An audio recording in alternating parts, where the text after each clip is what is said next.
This testimonial is brought to you by #Score, Marketing Division, Sufi Guidance Channel. अस्सलाम वालेकुम शाह साहब। वालेकुम सलाम। बोलो विजडम टॉक।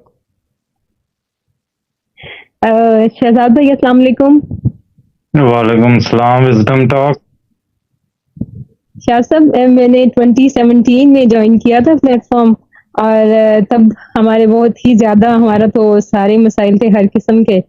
तो उस टाइम आपने हमें मतलब जो पढ़ाई दी और इस हमने सारी दुनिया घूम घुमा के जैसे सारी अपने प्रैक्टिसेस करके यहाँ पे पहुंचे थे और सारी दुनिया के तावीज़ आगे हमने भी इकट्ठे किए हुए थे घर में। और इस प्लेटफॉर्म का ये उसूल था कि कोई चीज़ जो पहले से घर में मौजूद है इधर उधर से इकट्ठी की हुई वो निकलेगी तो काम आगे चलेगा। लेकिन जब पढ़ाई शुरू की तो अब घर में इतना जो इकट्ठा किया हुआ था वो जो निकल सकता था वो तो निकाल दिया, लेकिन इतना इकट्ठा किया हुआ एकदम से किधर निकलना था। तो वो फिर जब पढ़ाई शुरू की तो वो साथ साथ निकलता रहा। तो इतने सालों से अभी स्टिल वो सारा कुछ निकल रहा था। बीच में ऐसा होता था कि जब भी तबीयत भारी होना शुरू होती थी ना, मैंने 2-3 महीने पढ़ा उसके बाद एकदम फिर तबीयत भारी होना शुरू हो जाती थी। फिर मैं आपको कॉल करती थी, फिर आप मुझे सिर्फ मुज़म्मिल देते थे, दम वगैरह करते थे, फिर तबीयत हल्की हो जाती थी और उसके बाद जो बाकी घर में छुपे हुए कई तावीज़ जो नज़र से ओझल थे ना वो उठ के बाहर आ जाते थे, फिर उससे तबीयत हल्की होती थी। फिर 2-3 महीने बाद ऐसे ही होता था कि फिर आप तबीयत आपने हमें दी हुई थी ना कि हर उनकी एक्सपायरी आ जाती थी है ना? जी जी ऐसे ही बिल्कुल ऐसे ही होता था। वो आपने हमें कहा हुआ था कि आपने हर कुछ अरसे के बाद ना सूरह मुज़म्मिल सुनते रहना, वो इस तरह से वो निकलते रहेंगे और आपकी तबीयत भी वो इस तरह से चलता रहा इतने सालों से। अभी फाइनली अभी 8 महीने पहले ऐसे हुआ। पहले तो ये होता था कि सिर्फ तबीयत भारी होती थी और मैं आपसे कनेक्ट करती थी और मेरी तबीयत बेहतर हो जाती और घर में कहीं भी कोई चीज़ छुपी होती थी ना वो मुज़म्मिल सुनने से नहीं यहाँ तो कुछ नहीं होता। जी आप बोलें, ये डिस्टर्ब कर रहा है आप टेस्टिमोनी जी। अभी 8 महीने पहले ऐसे हुआ कि मेरी इतनी तबीयत खराब हुई, इतना वजन पड़ा कि मेरी पढ़ाई प्रॉपर्ली कट गई। पिछले 5 सालों में मेरी पढ़ाई कभी नहीं रुकी। मैं मर रही हूँ, जी रही हूँ, सफर में कहीं भी मैंने कभी नहीं छोड़ा। लेकिन तब मुझे इतना वजन पड़ा कि मेरी प्रॉपर्ली पढ़ाई जो है ना वो डिस्कनेक्ट हो गई। फिर मैंने आपसे रब्ता किया तो आपने फिर मुझे सूरह मुज़म्मिल दी 66 डेज के लिए पढ़ने के लिए। तो उसमें हुआ कि पहले जो तावीज़ निकलते थे वो वाले थे जो हमने खुद इकट्ठे किए हुए थे, लेकिन इस दफ़ा जो आपने 66 डेज के लिए जो सूरह मुज़म्मिल सुनने के लिए थी इसमें वो तावीज़ निकला जो हमारे घर में कहीं से मतलब किसी ने दबाया हुआ था। वो रेड इंक में पता नहीं किस चीज़ से लिखा हुआ था, बड़ा बड़ा हॉरिबल किस्म का।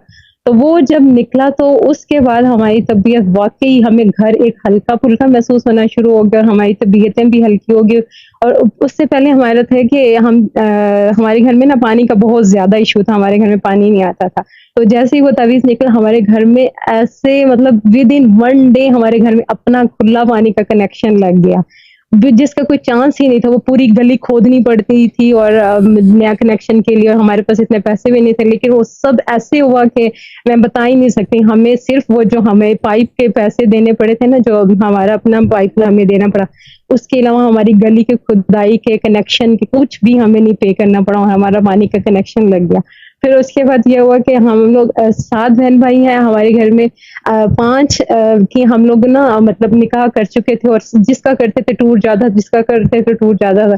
फिर जब 5 बहन भाइयों के साथ हम लोग ये फर्स्ट सीजन खेल चुके ना, तो हम जो 6वां और 7वां बहन भाई थे ना उनका हम लोगों ने बोलो ये भी हम लोगों ने डिसाइड कर लिया था कि अब बाकी 2 बहन भाई जो है ना उन दोनों के ऊपर हमने ये प्रैक्टिस करनी ही नहीं है, जैसा भी है ना। अब हमने शादी की कोई प्रैक्टिस करनी। फिर हमने सोचा कि अब सेकंड सीजन पिछले वालों के ऊपर चलाएंगे। जब कोई कामयाब हो जाएगी किसी की शादी तो फिर उसके बाद हम इन दोनों की ट्राई करेंगे कि हम लोग अभी शादी में बाकी कामयाब होने लगे हैं। लेकिन अब वो 6वां जो भाई था ना उसकी एकदम से इसका रिश्ता लगा विद इन 10 डेज। उसका सोचा भी नहीं था, विद इन 10 डेज उसका रिश्ता लगा। घर में हमारे एक पैसा भी नहीं और इसकी इतनी शानदार किस्म की शादी विद इन 10 डेज। रिश्ता भी ऐसे खुद से ही आ गया और उसकी शादी भी बड़ी अच्छी तरह से जो जितने लवाजमात थे सारे उसके पूरे हो गए। और फिर उसके बाद उसकी खुशखबरी भी बड़ी मतलब उनके घर में गुड न्यूज़ भी बड़ी जल्दी से आ गई। हमारे घर में एक पहली खुशखबरी थी जो शादी भी स्टे कर गई और खुशखबरी भी आ गई। और फिर उसके बाद ये हुआ कि मेरे फादर जो है उनकी एज 70+ है।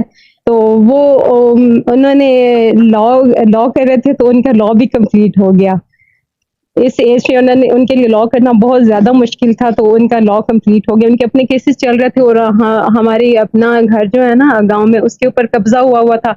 हमारे पास 1 रुपया भी नहीं था कि हम मेरे अब्बू उसको फॉलो करते, केसेस, लॉयर्स वगैरह की फीसेस और ये सारा कुछ बहुत ज्यादा एक्सपेंसिव है, तो वो हम कर नहीं सकते थे। तो मेरे अब्बू ने खुद लॉ करना स्टार्ट कर दिया। वो फिर अपने केसेस को खुद लॉक आफ्टर करना शुरू कर दिया उन्होंने। तो अभी अल्हम्दुलिल्लाह उनका लॉ भी कंप्लीट हो गया, और उनके जितने भी केसेस हैं वो खुद देख रहे हैं। क्या बात है यार, ये तो मानने फिर उसके वाली बाद बात है। उषा बने हुए थे, उषा वाकई जी बोले।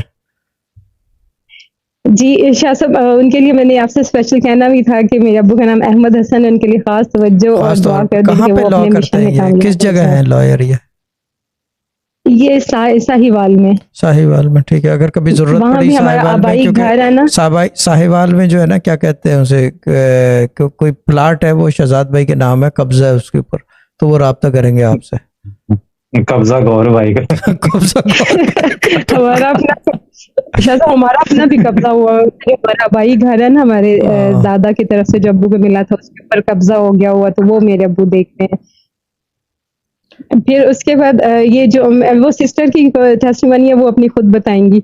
और अभी मेरा दूसरा जो भाई है ना, जिससे हमने सेकंड सीजन चलाना है, तो उसकी अभी रिश्ते की बात एक जगह पे चल रही है। उन्होंने 1-2 दिन में जवाब देना है, तो हम बस इंशाल्लाह नेक्स्ट ट्यूसडे तक वो भी इंशाल्लाह ठीक टेस्टिमनी है।